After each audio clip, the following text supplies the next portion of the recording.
스승 엘리야의 승천을 바라보며 이 갑절의 영광과 자신의 사명을 부여받은 이 엘리사.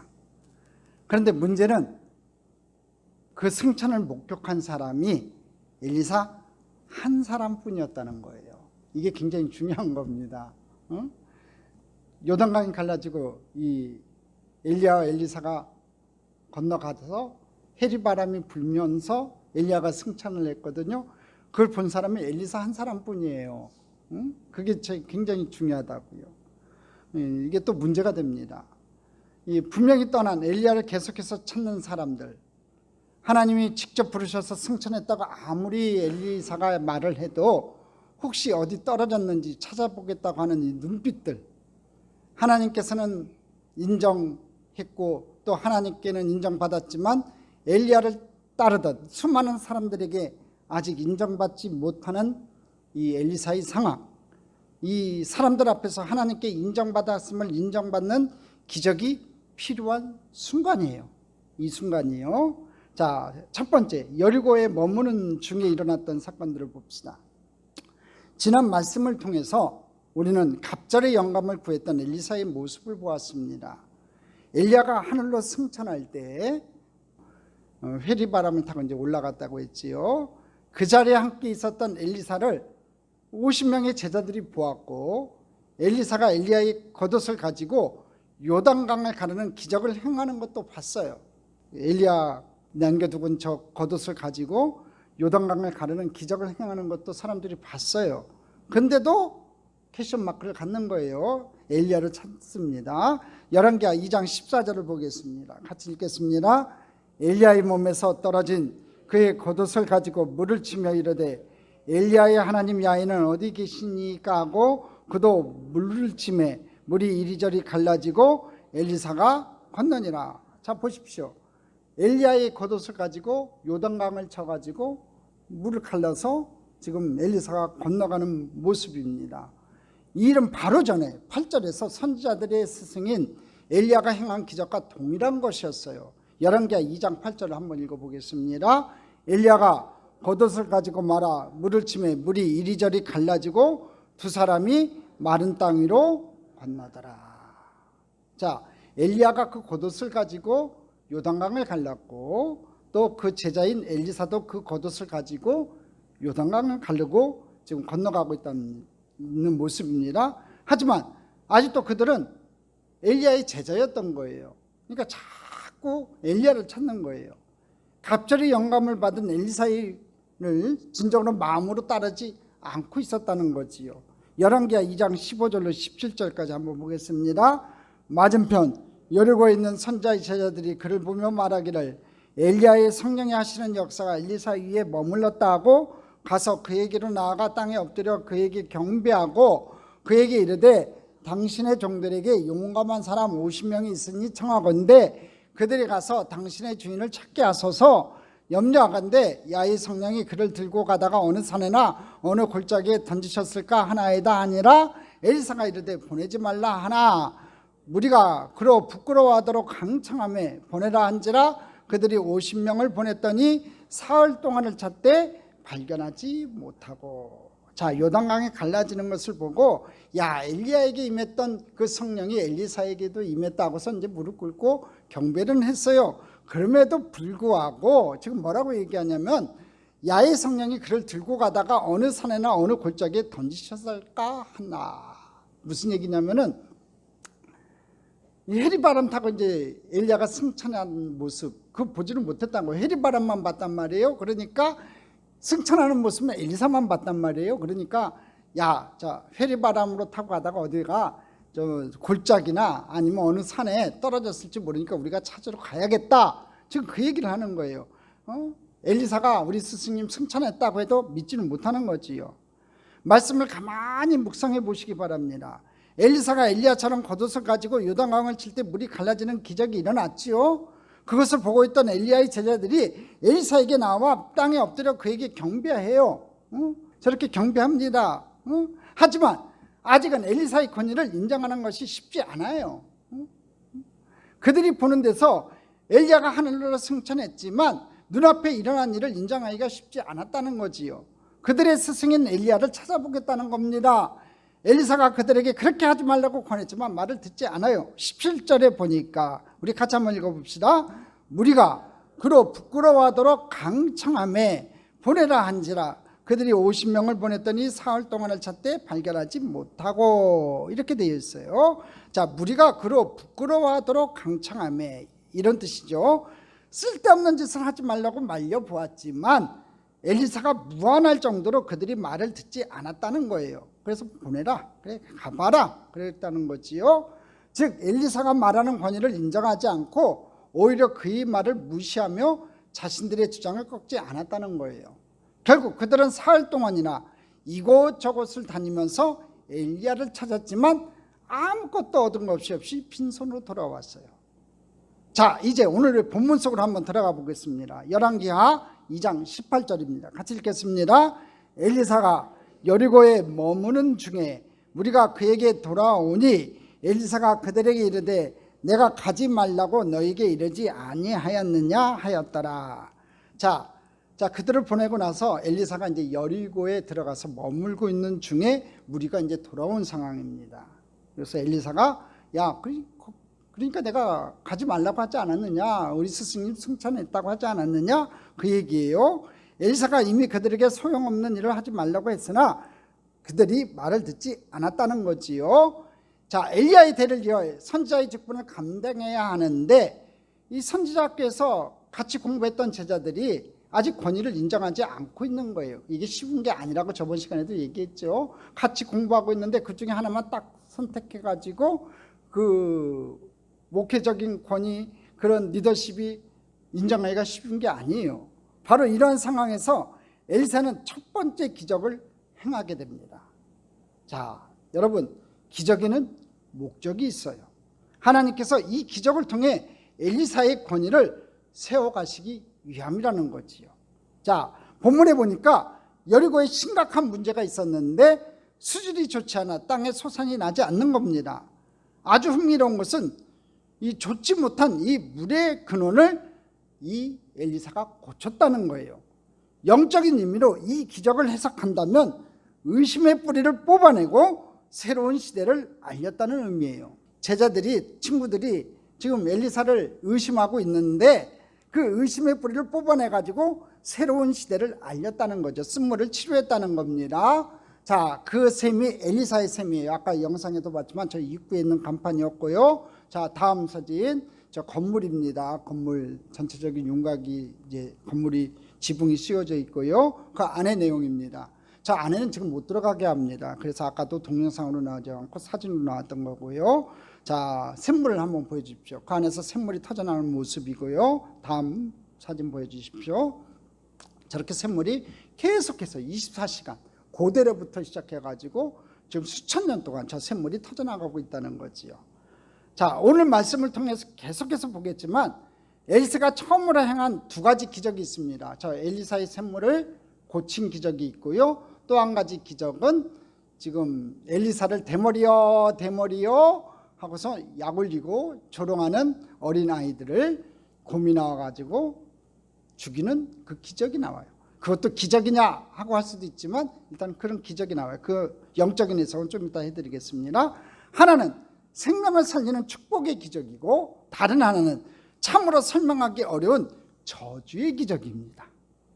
지난주에도 언급했지만 엘리야와 엘리사 사이에는 많은 차이가 있습니다. 엘리야가 능력을 가지고 심판하는 능력을 가졌다면 엘리사는 자비로운 하나님의 마음으로 살리는 기적을 행합니다. 우리는 왜 엘리야의 진노의 두려움의 심판을 나타내는 엘리야의 기적은 선명하게 기억하면서 엘리사의 기적을 조금 소홀하게 다루는 것일까? 여러분도 그렇잖아요. 엘리야의 기적은 여러분 말 안 해도 다 알아요. 엘리야의 하나님 하면서 그냥 갈멜산에서 그냥 꽝꽝꽝 불이 내린 그 내용 다 알아요. 850대 1로 싸운 거 다 아는데 이 엘리사의 기적은 교회 학교 때 듣고 나서 들은 기억이 별로 없어요. 잘 기억을 못한단 말이지요. 왜 그럴까 이렇게 생각해 보니까 우리 인간들의 마음에는요 그런 속성이 좀 있는 것 같아요. 하나님께서 베푸신 자비와 사랑은 쉽게 잊어버리고요, 자신에게 임한 심판과 고난을 더욱 깊이 기억하는 경향이 있어요. 신앙생활하다 보면 하나님의 심판과 정의를 생각하면서 살아가는 사람도 있고 하나님의 자비와 긍휼하심을 맛보며 사는 사람도 있어요. 여러분 어떤 사람이 좋을 것 같아요? 매일같이 하나님 앞에 징계의 채찍을 맞고 사는 게 좋아요? 아니면 하나님의 자비와 긍휼, 하나님의 축복을 받고 사는 게 좋아요? 이 답을 못하네. 1번 채찍이 좋다. 2번 하나님의 사랑이 좋다. 2번 오케이. 이렇게 어린아이처럼 교회학교처럼 해야 될 것 같아요. 2번이 좋죠. 그렇죠? 여러분이 기도 응답받는 게 좋죠. 하나님의 인도하심을 경험하는 은혜도 있고요. 여러분 하나님의 교종하심, 하나님의 만드시고 다스리시는 그 은혜를 경험하는 은혜도 있다는 거지요. 죄로 인한 애통함이 우리로 하여금 하나님을 향하게 한다는 점에서 은혜임이 분명해요. 하나님 앞에 두들겨 맞고서 천부의 의지 없어 주님 앞에 나옵니다 하고서 주님 앞에 나오는 것도 하나님의 은혜임이 분명하지만 우리가 순종함으로 하나님의 사랑과 기적을 경험하는 것은 더 큰 은혜예요. 그 은혜가 여러분에게 있기를 주님의 이름으로 축복합니다. 자, 이제 소금으로 물의 근원을 고치는 모습을 우리 한번 살펴보겠습니다. 오늘 본문에 나오는 엘리사의 기적은요, 선생인 엘리야로부터 각접의 영감을 받았지만 엘리사가 처음으로 행한 기적의 이야기예요. 그러니까 이 기적이 일어났던 상황이 어떤 상황이라고요? 동료 제자들이 인정하지 않을 때였어요. 이때 이제 기적이 일어나는 겁니다. 우린 바로 전에 모든 것을 보고서도 엘리사를 완전히 신뢰하지 않았던 제자들을 봤죠. 엘리사를 부끄러워하도록 말입니다. 그런데 여리고의 성읍들은 이렇게 엘리사에게 나와 간청해요. 자, 열왕기하 2장 19절입니다. 같이 읽어보겠습니다.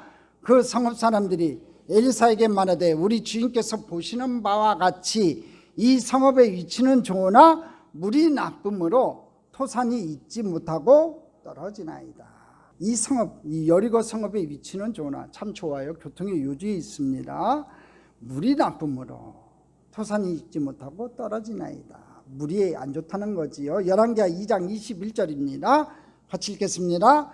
엘리사가 물 근원으로 나아가서 소금을 그 가운데 던지며 이르되 야의 말씀이 내가 이 물을 고쳤으니 이로부터 다시는 죽음이나 열매 맺지 못함이 없을지니라 하셨느니라 하니. 자, 두 가지가 중요해요.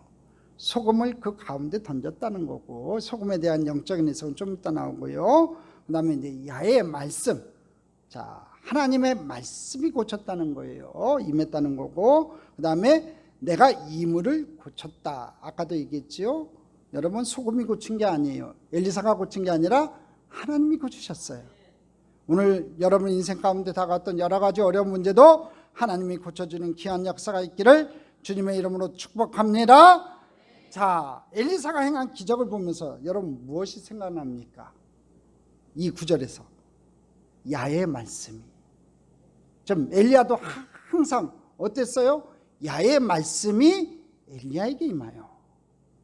여러분 엘리야 혼자 움직인 게 아니에요. 하나님의 말씀이 엘리야에게 임했을 때 엘리야가 하나님의 일을 행했다고요. 엘리야의 기적을 행한 것은요, 하나님의 말씀을 대언할 때마다 있었던 일이에요. 야의 말씀이 엘리야에게 임하여 이렇게 돼 있거든요. 엘리야가 그랬던 것처럼 이제 엘리사는 하나님의 말씀이 임함을 따라 행하게 될 거라는 거지요. 엘리사에게도 똑같이 임하는 거예요. 야의 말씀이. 오늘 여러분에게도 하나님의 말씀이 임하기를 바랍니다. 하나님께서 누군가에게 사명을 위임하실 때에는요, 단순히 겉옷을 물려받는 형식에 머무는 것이 아니라 하나님의 말씀이 임하게 되는 거예요. 겉옷도 중요하겠지요. 상징적으로 눈에 보이는 겉옷도 중요하겠지만 더 중요한 것은 뭐냐면은 하나님의 말씀이 임해야 돼요. 할렐루야. 하나님께서 행하시는 기적은 일시적인 현상이 아니라 근원을 고치는 일이 될 거라는 거지요. 이 기적은 아직도 엘리야를 잊지 못하고 그 형체를 찾아 헤매는 제자들에게 분명한 메시지를 주는 일입니다. 물의 근원을 고친다. 이 이야기를 보면서 물 하면 생각나는 사건들 생각나는 게 없어요? 저는 먼저 요한복음 4장에 나오는 주님이 사마리아 여인에게 하신 말씀이 생각났어요. 사람들 모르게 물을 길러왔던 사마리아 여인의 고달픈 삶에 찾아오셔가지고 영원한 생수를 주시겠다고 말씀하신 주님의 그 말씀이 생각났어요. 내가 영원히 목마르지 않은 생수를 너에게 주겠다고 하셨던 그 말씀. 목마른 자 있습니까? 오늘 주님 앞에 달려나오는 귀한 역사가 있기를 바랍니다. 다른 하나는 이스라엘 백성이 출애굽 여정을 시작하면서 홍해를 건넌 후에 첫 번째 일어났던 기적의 사건입니다. 홍해가 갈라지는 큰 기적을 체험함으로 처음으로 만난 어려움이 광야 여정에 물이 떨어진 거예요. 사흘 길을 행했으나 물을 얻지 못했어요. 근데 그들에게 나타난 게 있었죠. 마라의 쓴물이었어요. 이 성지 순례를 가다 보면 이제 마라의 우물이 터라 하고 저걸 보여줘요. 저쪽으로 인도에서 보여줘요. 정확한 위치인지 아닌지는 모르겠지만 그렇게 인도에서 보여줘요. 다 거기 가서 그 마라의 우물이구나 하고서 사진 한 장 착착착착 찍고 와요. 근데 위치상 거리상으로는 거의 비슷한 위치에 있는 것 같아요. 더욱 난감한 것은 이 마라의 샘물을 만났지만 물을 써가지고 마실 수가 없었던 거예요. 그들에게 필요했던 건 생수였는데 사흘 길을 걸었지만 물을 얻지 못했다. 무슨 얘기예요? 목이 타들어가서 죽기 일보 직전이었다는 얘기예요. 그들에게 가장 필요한 건 생수였어요. 근데 그들에게 주어졌던 건 샘물이었다고요. 우리 인생 여정길에도 그렇습니다. 우리가 원하는 생수가 있죠. 그런데 그 생수가 안 주어질 때가 있어요. 그 생수를 마셔야지 마름이 해결이 되는데 여러분의 문제의 근원이 말라지는데 근심과 걱정과 울살이가 뽑혀져 나가는데 이 물 근원이 말아지지 않아가지고 쓴물 가운데 고통 가운데 있는 우리 인생 가운데 있을 수 있다는 거지요. 근데 하나님께서 이스라엘 백성들이 원망불평할 때 모세가 하나님을 향해서 기도할 때 한 나무를 지시하셔서 우물가에 던지니까 그 물이 달아졌다고 되어 있습니다. 그 나무는요 예수님의 십자가를 상징하는 거예요. 오늘 여러분의 인생 가운데 어떤 쓴물을 마시고 있는지 모르겠지만 예수 그리스도의 십자가가 세워지는 여러분의 인생이 될 때 쓴물이 단물로 변화되는 귀한 역사가 나타날 줄 믿습니다. 저는 성경에 이런 기적을 볼 때마다 그런 생각이 나요. 쓴물을 만나지 않았다면 단물로 바꾸는 기적을 체험할 수 없었겠구나. 생수의 기쁨을 알지 못했겠구나. 그런 생각이 드는 거예요. 여리고에 있는 물이 열매를 맺을 수 없는 나쁜 물이 아니었다면요 좋은 물로 바꾸는 기적을 볼 수 없었겠구나. 오늘 엘리사가 행한 기적의 매개체로 소금이 사용됐다는 것은 어떤 의미였을까 한번 또 생각해 봅시다. 열왕기하 2장 20절입니다. 같이 읽어보겠습니다. 엘리사가 이르되 새 그릇에 소금을 담아 내게로 가져오라 하매 곧 가져온지라. 자, 아까 나왔죠. 새 그릇. 새 그릇이 뭐라고 했어요? 쫄로이트라고 했지요. 작은 그릇이라는 작은 그릇. 여러분, 저 아까도 봤지만 엘리사의 샘물이 작은 샘물이 아니에요. 계속 물이 흘러 넘쳐나는 곳인데 작은 그릇에 여러분 소금을 가져와 봤자, 소금을 뿌려봤자 여러분 많은 양을 뿌리지 못했다는 거예요. 그러니까 새 그릇, 소금, 엘리사 중요하지 않아요. 누가 고쳤다고 돼 있어요? 하나님이 고쳤다고. 할렐루야. 자, 근데 여하튼 간에 이 새 그릇은 영적인 의미로 우리의 몸을 뜻해요. 중생하고 거듭난 우리의 새 사람을 뜻합니다. 누구든지 그리스도 안에 있으면요 새로운 피조물이라고 합니다. 그리고 소금은요 예수 그리스도를 뜻하고 또한 성도들을 뜻합니다. 예수님께서 마태복음 5장 13절에 이렇게 얘기합니다. 같이 읽겠습니다. 너희는 세상의 소금이니 소금이 만일 그 맛을 잃으면 무엇으로 짜게 하리요? 후에는 아무 쓸데없어 다만 밖에 버려져 사람에게 밝힐 뿐이니라. 세상의 소금이래요. 근데 소금이 만일 그 맛을 잃으면 무엇으로 짜게 하리요? 그러니까 우리가 세상에서 이 맛을 잃어버리지 않도록 항상 성령으로 충만한 삶을 살아야 될 줄 믿습니다. 이렇게 말씀하신 예수님께서 자기 백성을 죄에서 구원코자 십자가에서 대속적 죽음을 위하여 물과 피를 다 흘리셨어요. 주님의 그 죽음은 곧 구원의 소금으로 죄를 고쳐 구속의 맛을 냈다는 거지요. 아울러 성도들을 너희는 세상의 소금이라고 말씀하신 것 또한 맛없는 세상에 들어가서 거기서 녹아져 가지고 맛을 내라는 겁니다. 죽어지라는 거지요. 녹아지라는 겁니다. 소금이 무슨 역할을 하는지 한번 생각해 볼까요? 첫째, 소금은 방부제 역할을 합니다. 썩는 것을 예방한다는 거지요. 소금은 성도들을 상징한다고 했지요. 썩고 부패한 곳에 들어가 방부제 역할을 해야 된다는 거예요. 두 번째, 소금은 맛을 냅니다. 식사 후에 어른들한테 인사할 때 그러지요. 맛있게 드셨습니까? 우리가 인사하듯이 옛날 어른들은요, 간이 맞습니까? 하고 물었어요. 음식은 보기도 좋아야 하지만 간이 맞아야 된다는 거지요. 간이 맞는다는 것은 맛있다는 거예요. 예수 그리스도는 구원의 최고의 맛을 내셨습니다. 자, 세 번째, 소금은 녹아야 합니다. 부패를 방지하고 맛을 내는 것은 녹아질 때 가능해요. 녹음으로 형체는 사라지고 본질만 남게 됩니다. 소금은 녹아야 소금이라는 거지요. 녹을 때 가치가 드러난다는 거예요. 녹는다는 건요, 죽는다는 거예요. 예수 그리스도는 십자가에서 우리 구원을 위하여 완전히 죽고 희생하셨어요. 그 피로 구원을 받아 우리가 이렇게 살아가고 있다는 거지요. 네 번째, 소금은 절대 불변입니다. 소금은 불변한 예수 그리스도를 상징합니다. 예수 그리스도는 어제나 오늘나 영원토록 불변하십니다. 살아 역사하십니다.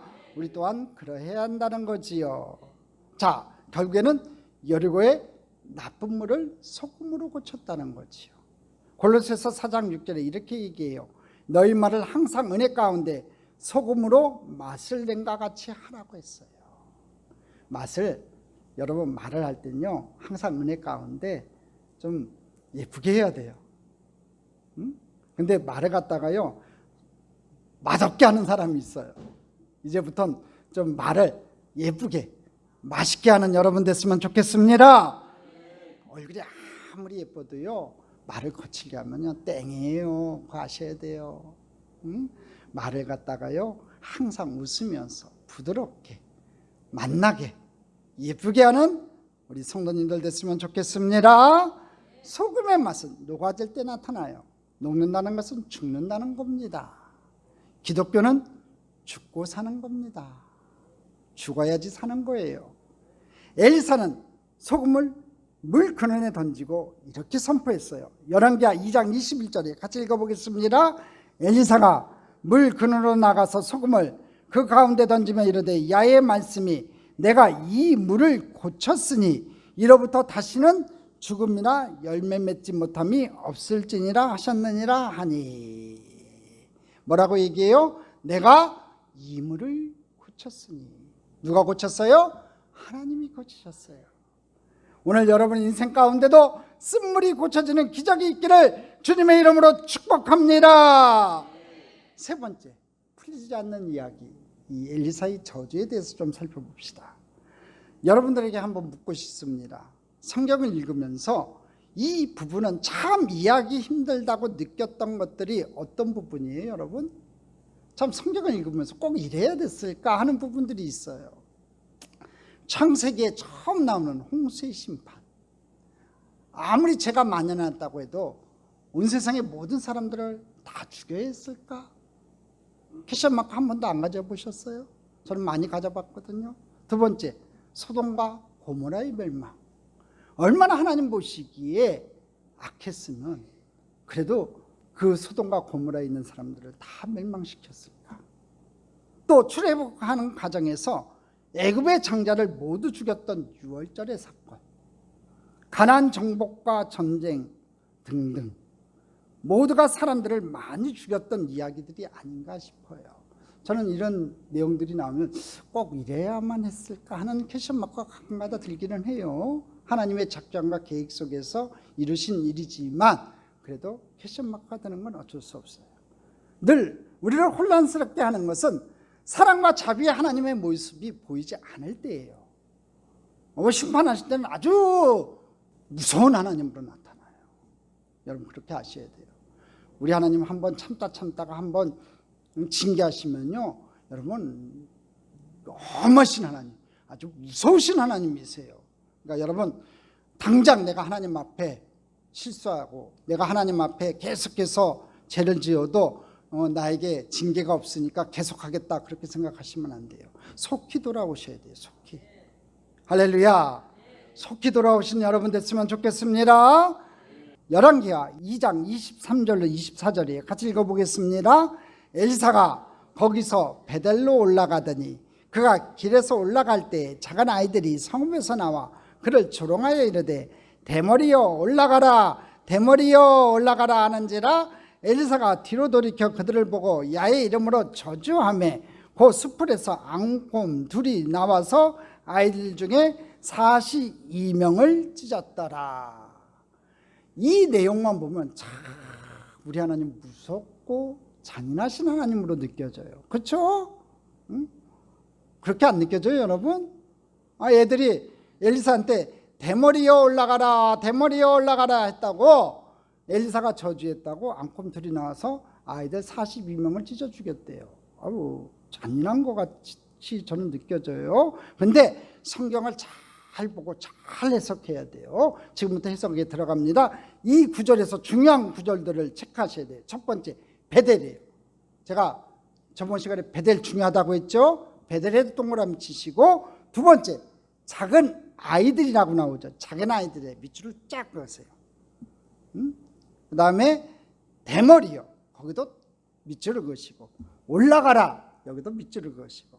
자, 이 구절들을 하나씩 한번 해석을 해 가봅시다. 아이들이 엘리사를 향해서 대머리라고 놀렸다는 이유로 하나님의 저주를 받아 42명의 어린이들이 2마리 곰에게 찢겨 죽었다는 참으로 기이한 이야기가 여기 실려 있지요. 이것도 기적이라고 할 수 있을까? 퀘스천 마크가 들긴 해요. 자, 그런데 하나님의 선자를 놀린다고 오늘날에도 이런 무시무시한 일이 일어날 수 있는 것인가?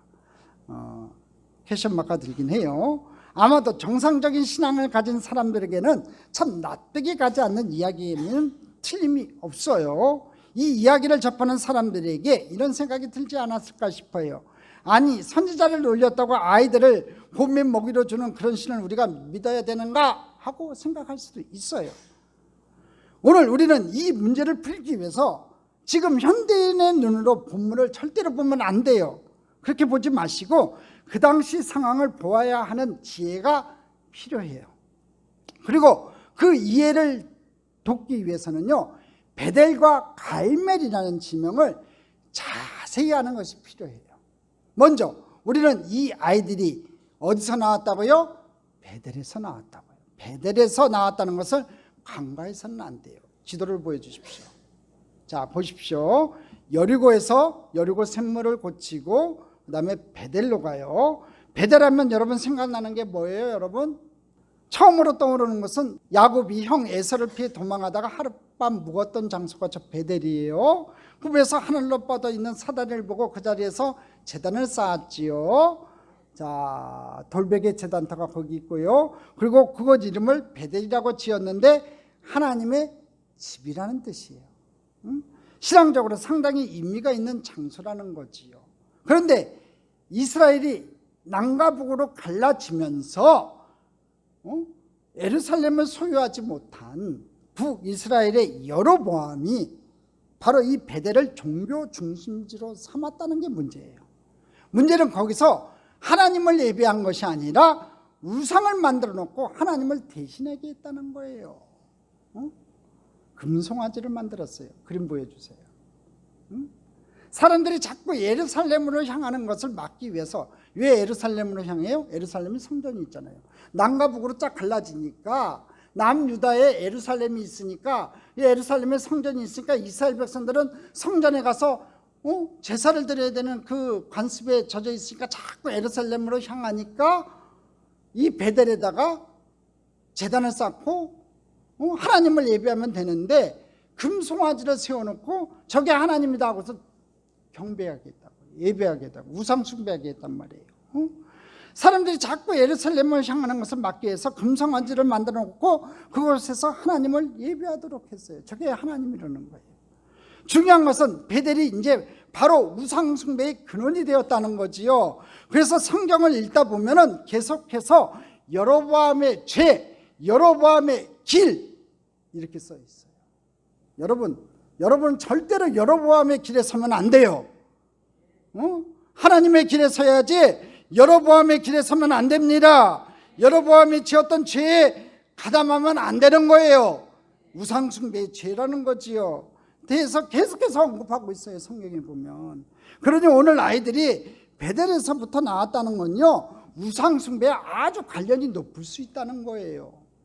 그러니 이것이 단순히 엘리사를 놀리는 이야기가 아니라 참신과 거짓신 사이의 영적인 전투와 관련이 있을 수 있다는 것을 여러분 간과해서는 안 되는 거예요. 그러니까 이 이야기는 단순하게 우리는 엘리사의 대머리를 놀렸다 그것만 기억하는데 그게 아니라는 거예요.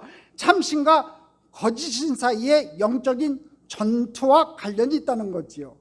어쩌면 그의 스승인 엘리야가 갈멜산 정투를 벌인 후 기송강에서 이방 선자 850명을 죽였던 것을 연상시킬 수 있는 이야기예요. 바로 이러한 도시와 이러한 분위기 속에서 하나님이 어떤 대우를 받을 수 있으며 선자가 어떤 위치에 있었을까 한번 생각해 보자는 거지요. 여러분, 베델에도 아까도 얘기했지만, 저번 주에도 얘기했지만 선지학교가 있었어요. 그 선지학교에 있는 선지 성도들이 어떤 대우를 받았겠냐고요. 이러한 상황을 뒷받침하는 근거는요, 아이들을 어떻게 이해할 것이냐에 달려있어요. 아이들, 아까 아이들의 동그라미 치라고 했지요, 밑줄 그으라고 했죠. 단순히 아이들이라는 말에 근거해서 이렇게 해석할 수 있어요. 흔히 어린아이는 어린애 거울이라고 얘기하죠. 어린아이들이, 그것도 수십 명씩이나 되는 떼거리들이 한꺼번에 하나님 사람 엘리사를 조롱했다고 하는 것은 그 도시에 사는 수많은 어른들 역시 하나님 사람을 멸시했음을 증명해 주고 있다는 거예요. 애들이 나와가지고 하나님의 사람 엘리사를 갖다 조롱했다는 얘기는 뭐냐면 베델에 사는 수많은 어른들 역시 하나님의 사람을 멸시했다고 생각할 수 있다는 거지요. 그런데 중요한 것은 본문에 나오는 작은 아이들이라는 정확한 뜻을 이해하는 것이 굉장히 중요해요. 작은 아이들, 영어 성경 NIV에 보면 유스라고만 되어 있어요. 원문에 보면요, 나하르라는 말이에요. 나하르. 제가 옛날에 설교 속에 한번 설명을 했던 것 같아요. 나하르. 오늘날의 청소년을 의미하는 단어예요. 히브리어는 나하르, 영어는 유스. 이 개역개정판에는 작은 아이들이라고 나와 있어요. 아무것도 모르는 아이들이 아니라 그 상황을 충분히 이해할 수 있는 아이들이라는 거예요. 그러니까 청소년이라는 거지요. 성경에 보면 17살 때의 요셉, 모세와 함께 성망을 지킬 때의 여호수아, 그리고 골리앗과 싸우러 나갈 때의 다윗을 부를 때도 바로 이 아이, 나하르라는 말을 쓰고 있다는 것을 여러분 아셔야 돼요. 그러니 이 아이들이라는 단어는요, 오늘날의 유치원생이나 초등학생들을 의미하는 것이 아니라 충분히 분별할 줄 아는 아이들이 의도를 가지고 엘리사를 놀렸다고 생각할 수 있다는 거지요. 이제 중요한 것은 이제 대머리라고 하는 이 단어예요. 이 대머리라고 놀리는 것이 여러분 굉장히 중요한 문제예요. 성경에서 대머리란 무엇일까요, 여러분? 레위기 13장에 보면 문둥병에 걸린 사람들이 자신의 머리를 밀거나 문둥병에 의해 머리가 빠지는 경우가 있었던 것을 보게 돼요. 이런 의미에서 대머리는 저주받은 사람을 의미할 수 있어요. 하지만 선천적으로 대머리인 사람들이 저주를 받은 사람이라고 말할 근거는 없잖아요. 선천적으로 유전적으로 대머리 되는 사람들도 있잖아요. 그런 사람들을 저주받았다 이렇게 얘기하면 안 되는 거예요, 여러분. 다행히도 우리 교회는 대머리가 한 분도 안 계세요. 감사합니다. 자, 그러니까 엘리사가 대머리였다는 것은 상당히 유전적인 영향이었음을 미루어 짐작할 수 있다는 거예요. 근데 애들이 뭐라고 놀려요? 대머리여 올라가라, 대머리여 올라가라 하고 놀리잖아요. 그러면 이 말의 의미는 무엇일까 한번 생각해 보자는 거예요.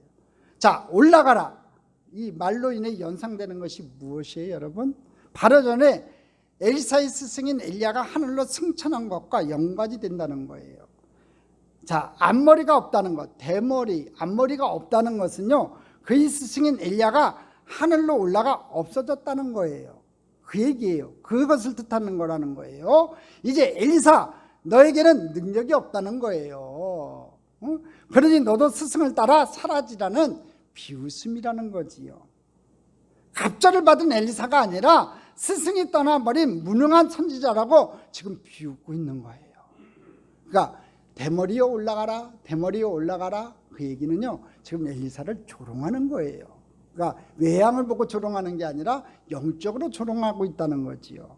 그러니 그들이 하나님의 능력도 부인하고 있음이 분명하다고요. 바로 전에 무슨 일이 있었어요, 여러분? 기적을 생각해 보자고요. 요단강을 갈랐잖아요. 그리고 지금까지 여리고성에 그 썩어졌던 그 물을 고쳤잖아요. 그 상황에서도 지금 그 소문이 안 났겠냐고요. 베델에 올라갈 때 여러분, 베델까지 근접거리 있는데, 여리고에서 베델이 근접거리 있는데 그 소문이 안 났겠냐고요.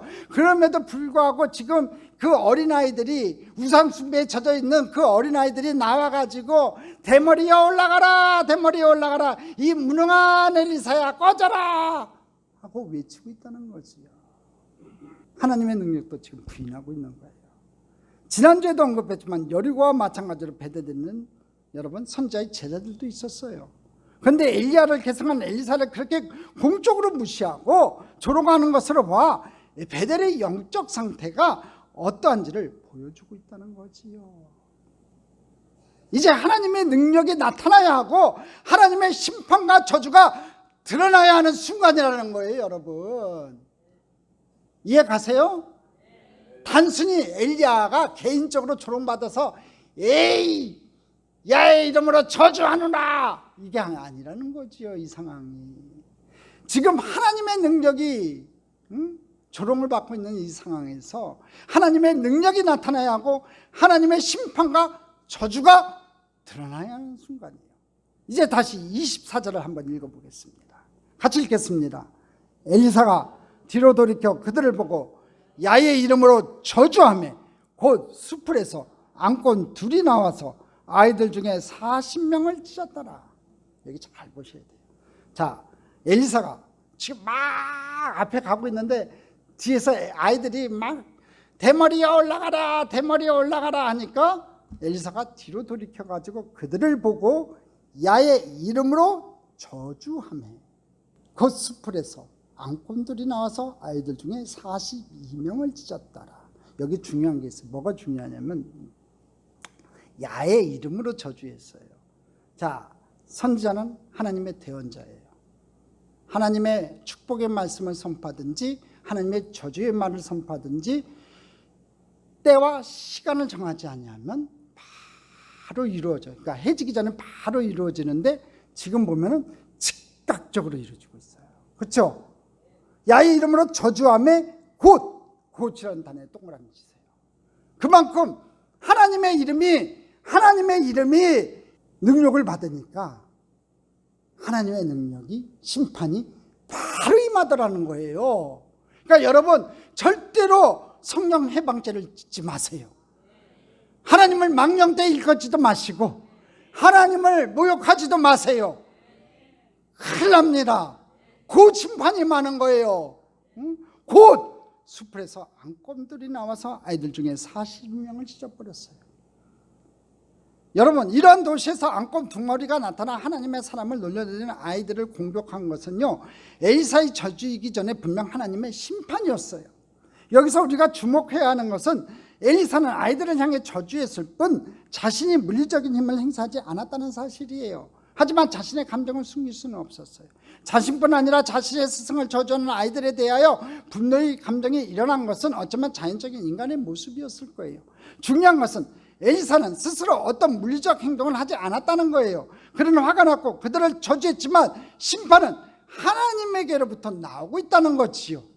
그것도 곧바로 임했다는 거예요. 곧 숲에서 안고 지나왔대요. 그리고 다음 절에 나오는 지명 갈멜에 우리가 집중해 보면 좋을 것 같아요. 25절이에요. 같이 읽어보겠습니다. 엘리사가 거기서부터 갈멜산으로 가고 거기서 사마리아로 돌아갔더라. 자, 지도 좀 한번 보십시오.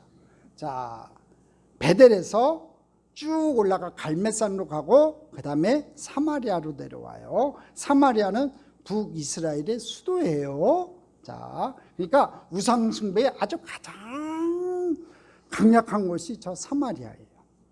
묘하게 이 구절을 읽으면서 엘리야를 연상시키는 이야기들이 생각이 났어요. 엘리야가 처음 사역을 시작할 때 가뭄을 예언했고 있고, 갈매산에서 거짓 선지자들과 대적을 하여 싸울 때 하늘에서 불이 내렸죠. 엘리사의 사역은 지난주에 말씀을 통해 본 것처럼 여러분 물을 치유하는 기적으로 시작했어요.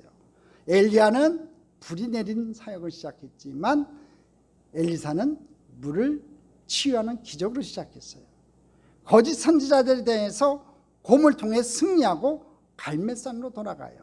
어쩌면 엘리사에게 곰은요 엘리야의 불과 같은 것이 아니었을까 싶어요. 엘리야는 불이었지만 엘리사는 곰이었다는 거지요. 이제 우리는 다시 열왕기하 2장 15절의 말씀을 확증하게 돼요. 엘리야의 능력이 엘리사 위에 내렸다 그랬어요. 제자들이. 엘리야의 성령이 하시는 역사가 엘리사 위에 머물렀다는 거지요. 그래요. 하나님은 엘리야도 사용하셨지만 엘리사도 사용하셨다는 거예요. 할렐루야. 많은 성서학자들이 엘리사의 사역을 예수님과 비교합니다. 엘리야가 심판을 이야기하는 세례 요한을 닮았다면 맞잖아요. 세례 요한도 회개하라 천국이 가까웠다. 엘리야도 그랬잖아요. 너희들이 우상을 섬기니까 하나님의 심판이 임할 것이다. 물이 내리지 않을 것이다. 심판을 얘기했잖아요. 그러니까 세례 요한은 엘리야하고 닮았고, 엘리사는 치유의 기적을 행하시고 생명을 살리기 위해 십자가를 주셨던 예수님을 생각나게 한다는 거지요. 그리고 엘리사라는 이름의 뜻이 여호수아와 마찬가지로 야훼는 구원이시다는 뜻을 가지고 있다는 거예요. 엘리사는 이런 일을 겪은 뒤 계속해서 자신의 길을 걸어가요. 갈매산을 거쳐서 어디로 갔다고 했어요? 사마리아로 돌아갔어요. 자, 다시 한번 지도를 보여주세요. 우상숭배 본거지인 사마리아로 돌아왔어요. 엘리야가 바알 선지자가 쌓았던 곳 갈매산을 거쳐 이제 가장 힘든 영적 싸움을 벌여야 하는 우상숭배 본거지인 사마리아로 돌아왔어요. 엘리사는 싸움을 피하고자 하지 않았다는 거지요. 피해 도망가지 않았어요. 갈매산으로 갔다, 그 다음에 사마리아 왔다. 이 얘기는요 싸움을 피하지 않았다는 거예요. 우상과의 싸움을 피하지 않았다는 거지요. 비록 환영받지 못한다 할지라도요 엘리사는 그렇게 자신의 길을 갔어요. 이것이 우리의 모습이어야 된다는 거예요. 조롱받는다 할지라도, 멸시와 모함을 받는다 할지라도 우리가 감당해야 하는 미션이 있다면 우리는 그 길을 가야 한다는 거예요. 그것이 우리를 위해 당신의 생명을 내어주시기까지 우리를 사랑하신 주님을 사랑하는 길이기 때문에 그래요. 엘리사와 같이 주님과 함께 끝까지 사명의 길을 달려가는 주님의 귀한 백성들 다 되시기를 주님의 이름으로 축복합니다. 축복합니다. 축복합니다.